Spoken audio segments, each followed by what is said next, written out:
Okay, I think I'm live.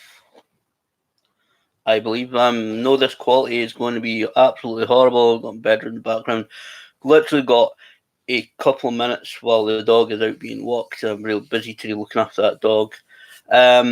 Just a few thoughts on the Royal Rumble last night. And I'm glad they've changed it. Finally, you can do live on the webcam, which again, quality's not going to be great, but I don't care. I'm trying to use my microphone anyway. Royal Rumble last night. What an amazing event!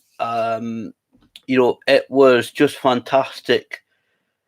I think it was a good event overall. I'm not going to go back match by match because I don't have the listing in front of me, and I need really to do that.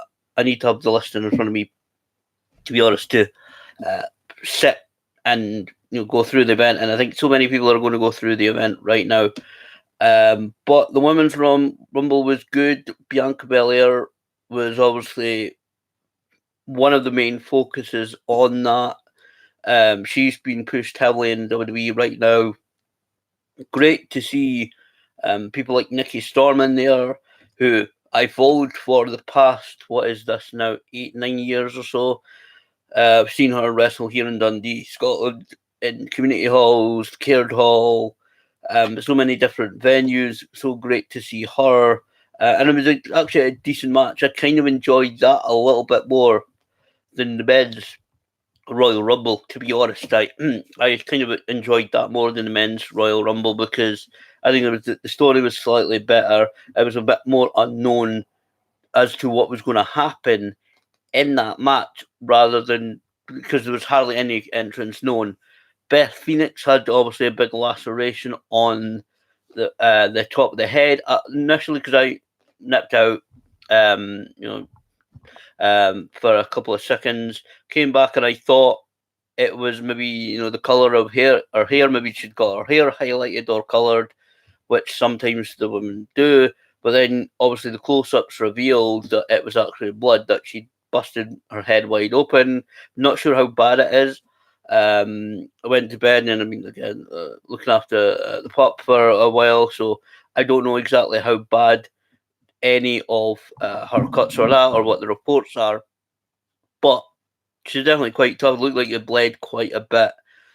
So Beth Phoenix and talking to Beth Phoenix, well, first of all, the winner of the Women's Royal Rumble, Charlotte Flair. Not too enamored with that. I mean, Charlotte's one of those people that you always get the wins and always seem to be included in the big occasions. I saw a few people tweet it out, and I may be correct, but this may be the first father or parent child combination winning the Royal Rumble, as in her father's won the Royal Rumble and now she has won the Women's Royal Rumble. That may very well be true. I think it might actually be true that the first parent child to both won Royal Rumbles. I said I was kind of looking for Nikki Storm or somebody different, even a Bianca Belair or somebody to kind of really make their name in it, but it was a little bit the same with the Women's Royal Rumble. Charlotte's a great talent, and I think she's going to end up being about as multiple time champion as her father. I've said that for how I think since really released her first women's championship. I think Charlotte will win over 16 championships. I think she'll not decimate, but certainly at least beat her father's and John Cena's number of 16 championships. I think that will happen. I think she's still very young enough. Not sure how old she is, but I think she's got plenty of time to do that. And WWE, let's be honest, WWE can flip the titles around as many times as they want. And I don't want to make this video too long. So the men's Royal Rumble, that was okay. It was obviously a Rumble of two halves. One of my fears going into this Royal Rumble was that it would be just a single story. It would be Brock Lesnar, as we saw right at the beginning with the likes of Elias and Shelton Benjamin, and so on. To just be Brock Lesnar going through everybody, and then maybe somebody number. Which I still think there should be more. I think it should still be about 40. I don't know whether I'm still alive. It says on connection unstable, but anyway, but it seems to be continuing.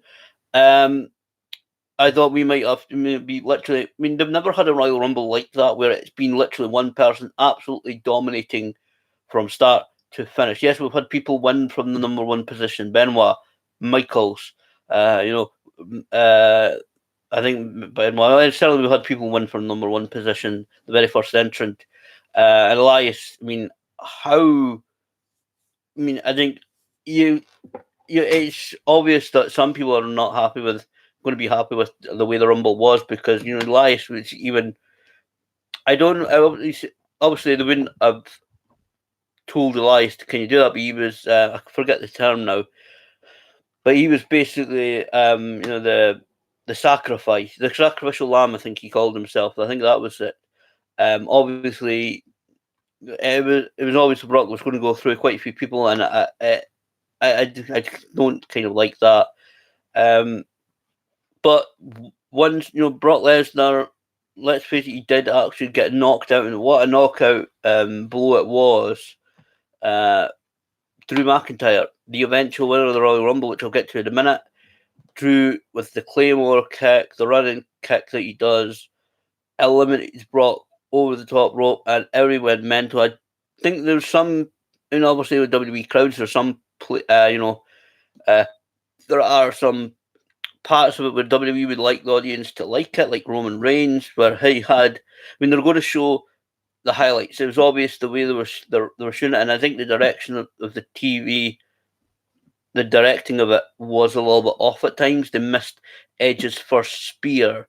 They missed a couple of moments because they were showing shots of the crowd, and then like with Drew McIntyre, Drew McIntyre ends up winning this Royal Rumble, and as a Scotsman, as somebody who's been a fan of Drew for since before his first WWE run, I managed to see him as some of his stuff, maybe about a year, if that, just about 10 months before he joined WWE for that first run that he had.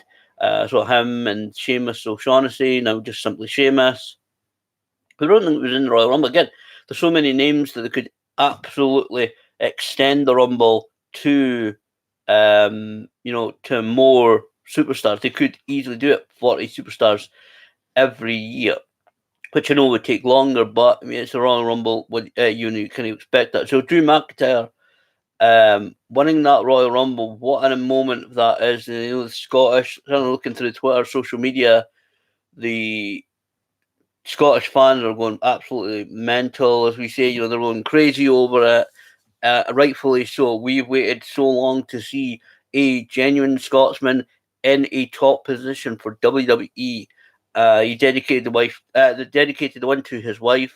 The backstage interview that was filmed right after the event I just watched. Drew McIntyre, again as a Scotsman and as a guy that saw Drew. And I'm not claiming to be the only one, and I'm not claiming to be close friends with him. I'm not, I've hardly spoken to the guy. I've followed his career for, like I said, these last 10 or so years, 10 odd years. But as a Scotsman, to see Drew McIntyre win that Rumble, what a moment. What a fantastic moment. I think he's the first UK guy really to win the Rumble. Bulldog kind of tied it with Shawn Michaels, I think it was once. But anyway, certainly the first Scottish-born wrestler to win the Royal Rumble, and he goes on to main event WrestleMania. Whatever happens, hopefully he's in that position at WrestleMania. The elimination of Brock by Drew is obviously to set up their match. That's obviously going to be the match at WrestleMania. It should be the match. Drew McIntyre versus Brock Lesnar, one-on-one, WrestleMania. And what a moment. The crowd, I mean, I would lose my stuff if Drew is able to crown himself the first Scottish WWE champion. Because obviously Brock Lesnar is the WWE champion. Bray Wyatt is still retained last night the Universal Championship. Which, to be honest, if asked what championship would I prefer Drew to win, it's got to be the WWE Championship. That's got so much history behind it. So much lineage, so much, and I know that's the same thing, but it's so much history, it's so much importance behind that championship. And I could go, I'm stopping myself from going back into the Hulk Hogan's and the Bruno Sammartinos and all of the guys throughout the ages, throughout the decades that have held that particular championship. It is the championship. Let's face it, in professional wrestling right at the moment. Um, if Drew is able to win that, he deserves recognition here in Scotland. He deserves any recognition that will be given if he is. I put up a post on Facebook last night, early this morning, because obviously the time difference between Scotland and the UK. But imagine the reaction is going to be a hell of a reaction back home here in Scotland if Drew is able to win that championship, to able to crown himself the WWE champion at WrestleMania. Is it possible? Let's face it. Is it possible? Damn right, it's possible. Again, I'm more hoping than thinking right now that it will happen. I think Drew's a fantastic talent. As I said, I started to get into it there a couple of minutes ago. I saw the guy rebuild himself. After he left WWE, I saw, Drew came back a bit, to Scotland, a bit of a defeated man, to be honest. From what I've heard from people who know him, from what I've seen on social media, he was a bit of a defeated guy. He was like, WWE is his dream to be main event and shows like WrestleMania. It was what he wanted to do. And to be fired, to be released from WWE, to be future endeavoured, that's never a good thing. I've been through it myself and made redundant, and it's the company suddenly saying they're not wanting you anymore. It's a downer. It's a horrible, it's a very depressing situation. Let's be honest. So it's it's good. Like, so I'm not going to make this video very much long, but hopefully we will see this at WrestleMania. Hopefully, we will see. Drew, I would love to see Drew crowned WWE champion at WrestleMania. It would be a heck of a show if we were able to see that. Scotland's behind them. Scotland's hoping for him. With the Channel 5 deal now, with the highlights of Raw and SmackDown, that's kind of the way that I'll be watching, and obviously go and watching the full episodes on the network, on the WWE network once they're uploaded there. But yeah, Drew's going to have a tremendous amount of support from home, and I really just hope it would be a WrestleMania moment. I just sincerely hope to see at WrestleMania Drew McIntyre become the WWE champion. That would be phenomenal. To see the guy from where he's began to where he rose up in WWE to have the dream dashed. I know it's kind of a fairy tale-ish story, but the guy's worked hard for it.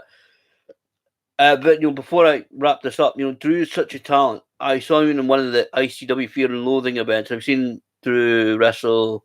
I think it's just once here in Dundee for ICW, and then another time for the local promotion SWE at their Hell for Lycra event at the Caird Hall. So he's going into numerous venues. Drew's such a talent that you could tell. I'm such a wrestling fan. I can tell, especially the ICW Fear and Loathing match he had with Grado. Grado's a great talent. He's a bit of a mega suppose. You'll see him, sometimes, very occasionally nowadays. We've all been friendly. You knew who I was from the YouTube videos, but Drew, you can tell some matches like the Grado match, he's kind of walking people through it. That he's that great a talent. So, really looking forward to it. Drew's got our support. Hopefully, we will see him at WrestleMania claim that WWE Championship, which would be just a tremendous achievement for Drew. So Rumble was a decent event. I'm not going to go through a full review because it's there's so many people that are going to be doing that or are already doing that. And I've got other things. Again, I'm busy. You've got other things to do, but fantastic. First Scottish Royal Rumble winner, and I couldn't be happier about it.